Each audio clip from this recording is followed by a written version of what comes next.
ಸ್ನೇಹಿತರೆ ಎಲ್ರಿಗೂ ನಮಸ್ಕಾರ. ಇವತ್ತೊಂದು ವಿಶೇಷ ಮಾಹಿತಿ ನಿಮ್ಮ ಜೊತೆಗೆ ಹಂಚ್ಕೊಳ್ಳೋಕೆ ಇಷ್ಟಪಡ್ತೀನಿ. ಸೊ ಅದೇನಪ್ಪ ಅಂತಂದರೆ, ಈ ವರ್ಷ ಅಂದರೆ 2025ನೇ ಸಾಲಿನಲ್ಲಿ ಸೆಕೆಂಡ್ PUC ಪಾಸ್ ಆಗಿ ಪದವಿಗೆ ಅಡ್ಮಿಷನ್ ತಗೊಂಡಿರ್ತಕ್ಕಂಥ ಎಲ್ಲ ವಿದ್ಯಾರ್ಥಿನಿಯರಿಗೆ ಒಂದು ಶುಭ ಸುದ್ದಿ ಇದೆ. ಸೊ ಅದೇನಪ್ಪ ಅಂತಂದರೆ, ಪ್ರಥಮ ಬಾರಿಗೆ ಈ ವರ್ಷ ಹಜೀಂ ಪ್ರೇಮ್ಜಿ ಫೌಂಡೇಶನ್ ವತಿಯಿಂದ ಸ್ಕಾಲರ್ಶಿಪ್ ಅನ್ನು ಕರೆದಿದ್ದಾರೆ.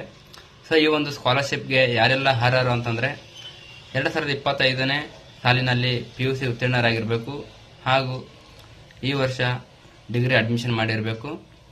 ಇಂತಹ ಎಲ್ಲ ವಿದ್ಯಾರ್ಥಿನಿಯರು, ಓನ್ಲಿ ವಿದ್ಯಾರ್ಥಿನಿಯರಿಗೆ ಈ ಒಂದು ಸ್ಕಾಲರ್ಶಿಪ್ ಅಪ್ಲೈ ಆಗುತ್ತೆ. ಸೊ ಈ ಒಂದು ಸ್ಕಾಲರ್ಶಿಪ್ ಅಪ್ಲೈ ಮಾಡಬೇಕಾಗಿತ್ತಂದರೆ ನಿಮಗೆ ಏನೆಲ್ಲ ಡಾಕ್ಯುಮೆಂಟ್ಸ್ ಅಗತ್ಯ ಇದೆ ಅಂತಂದರೆ, ನಿಮಗೆ ಮೊದಲನೇದಾಗಿ ಆಧಾರ್ ಕಾರ್ಡ್ ಬೇಕಾಗುತ್ತೆ, ಫೋಟೋ ಬೇಕಾಗುತ್ತೆ, ಸಿಗ್ನೇಚರ್ ಬೇಕಾಗುತ್ತೆ, ಅದೇ ರೀತಿಯಾಗಿ ಬ್ಯಾಂಕ್ ಪಾಸ್ಬುಕ್ ಬೇಕು, ಮತ್ತು ನಿಮ್ಮ 10ನೇ ತರಗತಿಯಲ್ಲಿ ಪಾಸ್ ಆಗಿರ್ತಕ್ಕಂಥ ಮಾರ್ಕ್ಸ್ ಕಾರ್ಡು ಹಾಗೂ PUCನಲ್ಲಿ ಪಾಸ್ ಆಗಿರ್ತಕ್ಕಂಥ ಮಾರ್ಕ್ಸ್ ಕಾರ್ಡು.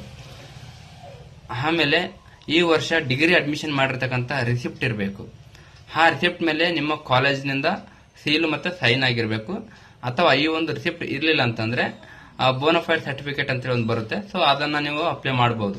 ಸೊ ಈ ಎಲ್ಲ ಒಂದು ಒರಿಜಿನಲ್ ಡಾಕ್ಯುಮೆಂಟ್ಸ್ನೊಂದಿಗೆ ನಿಮ್ಮ ಹತ್ತಿರದಲ್ಲಿರುವಂತಹ ಎಲ್ಲ ಇಂಟರ್ನೆಟ್ ಶಾಪ್ಗಳಿಗೆ ನೀವು ಹೋಗಿ ಈ ಒಂದು ಸ್ಕಾಲರ್ಶಿಪ್ ಅನ್ನು ನೀವು ಅಪ್ಲೈ ಮಾಡ್ಕೋಬಹುದು. ಈ ಸ್ಕಾಲರ್ಶಿಪ್ ಎಷ್ಟು ಬರ್ತಂತಂದ್ರೆ, ಪ್ರತಿ ವರ್ಷ ಅಂದ್ರೆ ನೀವು ಡಿಗ್ರಿ ಫಸ್ಟ್ ಇಯರ್ ನೀವು ಈ ವರ್ಷ ಅರ್ಜಿ ಹಾಕಿದ್ರೆ ನಿಮಗೆ 3 ವರ್ಷ ಈ ಒಂದು ಸ್ಕಾಲರ್ಶಿಪ್ ಅನ್ನು ಕೊಡ್ತಾರೆ ಡಿಗ್ರಿ ಮುಗಿಯೋ ತನಕ.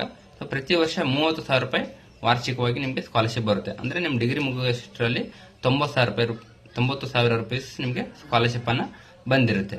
ಸೊ ಈ ಒಂದು ಉತ್ತಮವಾಗಿರ್ತಕ್ಕಂಥ ಇನ್ಫಾರ್ಮೇಶನ್ ಇನ್ನು ಯಾರಿಗೂ ಗೊತ್ತಿರಲಿಲ್ಲ. ಸೊ ತಿಳ್ಕೊಂಡಿದ್ರಲ್ವಾ, ಈ ಒಂದು ಇನ್ಫಾರ್ಮೇಶನ್ ನೀವು ಮತ್ತೆ ನಿಮ್ಮ ಫ್ರೆಂಡ್ಸ್ಗೂ ಕೂಡ ಶೇರ್ ಮಾಡಿ. ಮತ್ತೆ ಇನ್ನೊಂದು ಉತ್ತಮವಾಗಿರ್ತಕ್ಕಂಥ ಮಾಹಿತಿ ಜೊತೆಗೆ ಮತ್ತೆ ನಿಮ್ಮ ಮುಂದೆ ಸಿಗ್ತೀನಿ.